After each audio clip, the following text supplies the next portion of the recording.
دوسرا سوال، صیام یوم عاشورہ۔ اللہ کے رسول صلی اللہ علیہ وسلم فرمایا کہ احتسب علی اللہ ان یکفر السنہ التی قبلہ۔ اب اس کے اندر 3 آپشن ہے کہ جو صیام یوم عاشورہ ہے، 10 محرم کا جو روزہ ہے، یکفر السنتین، 2 سال کے اس سے گناہ معاف ہو جاتے ہیں، یکفر السنہ التی بعدہ، آنے والے 1 سال کے گناہ معاف ہو جاتے ہیں، یکفر السنہ التی قبلہ، گزشتہ 1 سال کے گناہ معاف ہو جاتے ہیں۔ تو ان 3 آپشن میں سے آپ کس کو انتخاب کرتے ہیں؟ ویڈیو کو روک کر آپ کمنٹس میں ہمیں بتا سکتے ہیں۔ دوستو، اس کا صحیح جواب یہ ہے کہ یکفر السنہ التی قبلہ، گزشتہ 1 سال کے گناہ معاف ہو جاتے ہیں یہ روزہ رکھنے سے۔ اب چلتے ہیں اگلے سوال کی طرف۔ حکم سجود تلاوہ، سجدہ تلاوت کا کیا حکم ہے؟ کیا یہ واجب ہے، مباح ہے یا سنت ہے؟ یہ آپ ہمیں جواب دیں، اور اس کا صحیح جواب یہ ہے کہ یہ سنت ہے۔ سوال نمبر 4 کی طرف آتے ہیں۔ فی قول اللہ تعالی وَإِذَا مَا غَضِبُوا هُمْ يَغْفِرُونَ، اللہ تبارک و تعالی اہل ایمان کی صفت بیان کرتے ہیں کہ جب وہ غضبناک ہوتے ہیں تو وہ معاف کر دیتے ہیں۔ تو یہاں پر 3 آپشن ہیں کہ کس اخلاق کے بارے میں یہ بات کی جا رہی ہے، کس چیز سے منع کیا جا رہا ہے، کہ وہ غصہ نہیں کرتے، وہ انتقام نہیں لیتے، کہ وہ دل میں نفرت نہیں رکھتے۔ تو دوستو، اس کا صحیح جواب یہ ہے، اس آیت کا معنی یہ ہے کہ جب ان کے اوپر کوئی ظلم کرتا ہے تو وہ اس کا انتقام نہیں لیتے بلکہ وہ معاف کر دیتے ہیں۔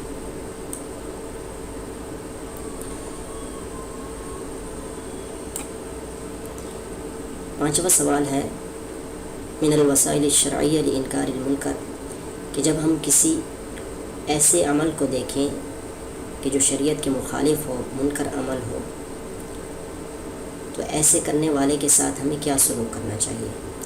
سب سے پہلا آپشن یہ ہے کہ اس کے ساتھ ہمیں اچھے انداز سے پیش آنا چاہیے، اس کو برے کام سے روکنا چاہیے۔ دوسرا آپشن یہ ہے کہ ہمیں اس کو اس برے کام کے اوپر چھوڑ دینا چاہیے، اس کو اچھائی کی طرف دعوت ہی نہیں دینا چاہیے، جس طرح ہم کہتے ہیں کہ اس کا اپنا کام ہے، ہم اس کے معاملے میں کیوں پڑیں۔ تیسرے نمبر پر آپشن ہے کہ ہمیں اس کے لیے بد دعا کرنی چاہیے کہ اللہ اس کو ہلاک کر دے۔ تو آپ ویڈیو کو روک کر ہمیں بتائیں کہ اس کا صحیح جواب کیا ہو سکتا ہے۔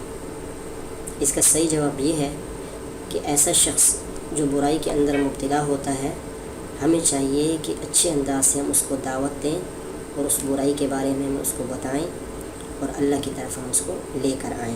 تو صحیح جواب یہ ہے کہ اچھے اخلاق سے ہمیں اس کو دعوت دینی چاہیے اور اس برائی سے ہمیں روکنا چاہیے۔ چھٹا سوال ہے کہ مسجد قباء کس سن ہجری میں بنائی گئی؟ سب سے پہلا آپشن ہے کہ 1 ہجری کے اندر، دوسرا ہے 2 ہجری کے اندر، تیسرا ہے 3 ہجری کے اندر۔ تو اگر آپ کو جواب معلوم ہے تو آپ ضرور بتائیے۔ اور صحیح جواب یہ ہے کہ مسجد قباء 1 ہجری کے اندر بنائی گئی، جب اللہ کے رسول صلی اللہ علیہ وسلم مدینہ تشریف لائے تھے اور آپ صلی اللہ علیہ وسلم نے قباء کے اندر تقریباً 10 راتیں قیام کیا تھا، اس وقت آپ صلی اللہ علیہ وسلم نے مسجد قباء کو تعمیر کیا تھا۔ سوال نمبر 7 کہ حرمت والے مہینوں سے کیا مراد ہے؟ اب اس کے اندر 3 آپشن ہیں۔ پہلا آپشن یہ ہے کہ اس کے اندر لوگ حج کے لیے نکلتے ہیں،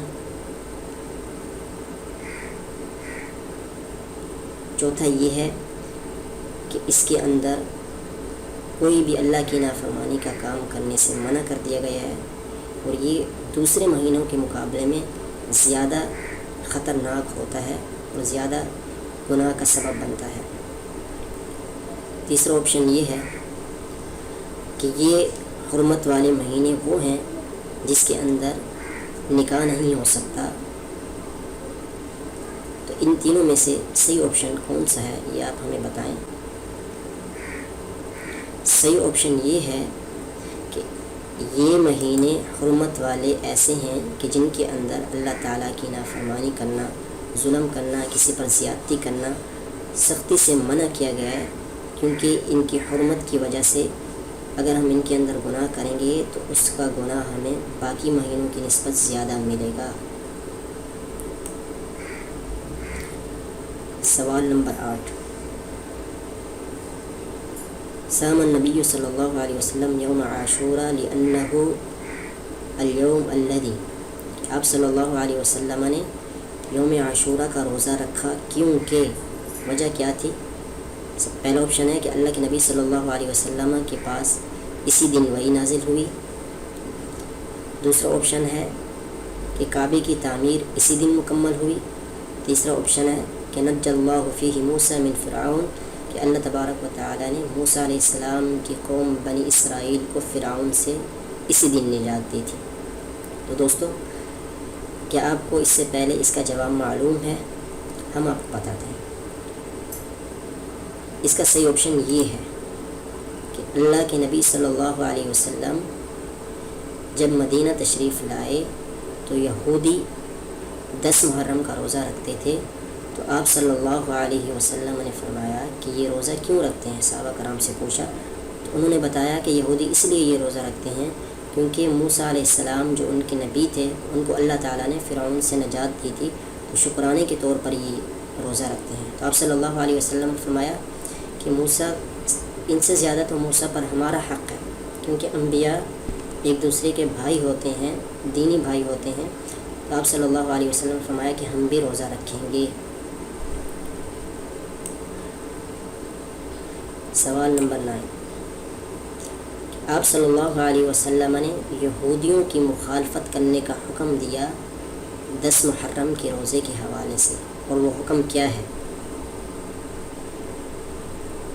پہلا آپشن ہے کہ مسلمانوں کو چاہیے کہ یہودیوں کی مخالفت کرے، کیونکہ یہودی صرف ایک روزہ رکھتے ہیں 10 محرم کو۔ تو آپ صلی اللہ علیہ وسلم فرمائے کہ تم یہودیوں کی مخالفت کرو۔ پہلا آپشن یہ ہے کہ تم ایک دن پہلے اور ایک دن بعد میں روزہ رکھ سکتے ہو، یعنی کہ 9 اور 10 کا روزہ رکھو، یا 10 یا 11 کا روزہ رکھو۔ دوسرا آپشن یہ ہے کہ یوم عاشوراء کے روزے کے ساتھ جو 9 محرم کا روزہ ہے ان دونوں کو ملا دیں، یعنی بیچ میں افطاری نہ کریں۔ تیسرا آپشن یہ ہے کہ محرم کے پورے 10 کے 10 دنوں کے اندر آپ روزے رکھیں۔ تو اس کا صحیح جواب جو ہے وہ نمبر 1 ہے۔ ہمیں چاہیے کہ ہم یہودیوں کی مخالفت کریں، 9 10 کا روزہ رکھیں یا 10 11 کا روزہ رکھیں، تاکہ ہم یہودیوں کی مخالفت کر سکیں۔ یہودی صرف ایک دن کا روزہ رکھتے ہیں۔